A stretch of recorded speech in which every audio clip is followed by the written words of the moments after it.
Welcome back, after that short break, to the plenary keynote session of today. This session is chaired by Dr. Prakasamma, who is well known for spearheading the normal birth campaign in India. Dr. Prakasamma has been advocating for women's rights to safe birthing for the last 25 years. She launched the Society of Midwives to sensitize and advocate for the introduction of midwifery as a profession in India. She developed the prototype skill lab and birthing center to create awareness about promoting natural birth. I invite Dr. Prakasamma to give her opening remarks for this session.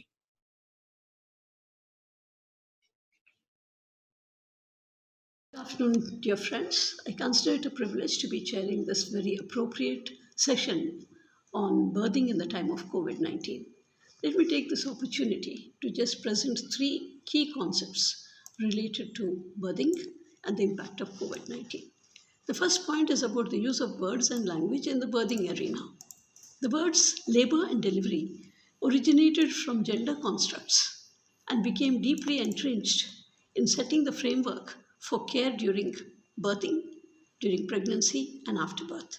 The continuous use of the word labor undervalues women's role in bringing forth life and nurturing it.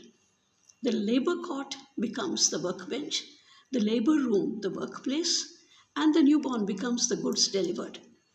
Patriarchy continues to dominate care around childbirth and reproductive health as a whole. The second issue that I would like to present before you is the changing meanings of normal that have evolved with continuous attempts to justify irrational use of science and technology around birth. My deep concern for the increasing number of surgical births led a few of us to launch the Normal Birth campaign in December 2018.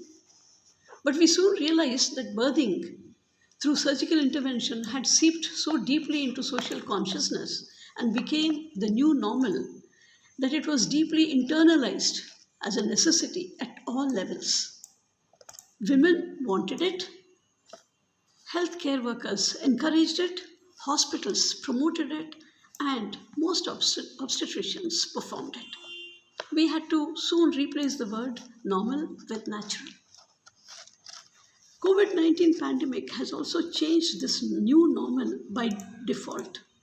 While peripheral health workers all over the world were deployed to conduct surveys, to screen the public and distribute PPEs, and the hospital staff were reassigned to take care of COVID patients, women's birthing spaces in terms of number of beds, services, time available to provide care, and supplies available reduced drastically.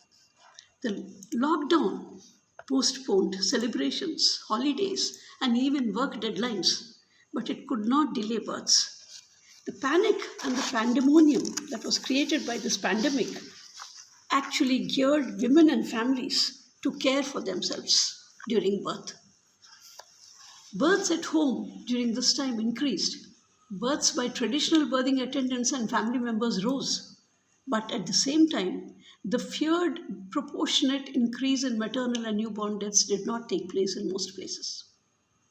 This shows that the woman's physiological power to give birth resurfaced at the time of COVID-19. Another point that emerges out of COVID-19 situation is the need to de-link birthing centers from hospitals. The clean and vulnerable mother and baby should not be put at risk of infection from the multitude of pathogens that are circulating in hospitals. The actual and potential reality of pain, despair, and death associated with hospitals, especially tertiary care hospitals which were used for end-stage COVID care, they are incongruent with the positivity, hope, and sanctity of a birthing place.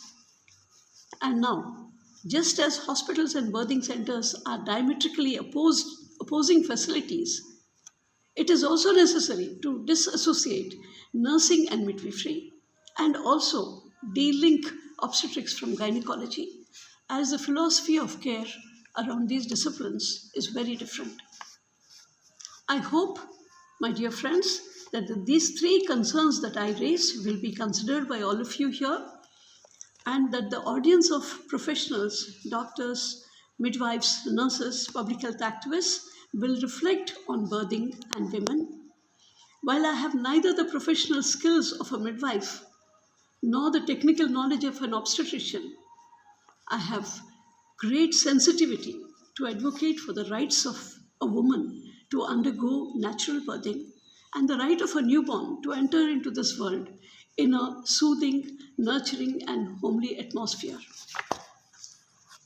And now I hope that the presentations by our two eminent speakers will bring us closer to realizing women's potential for normal birthing.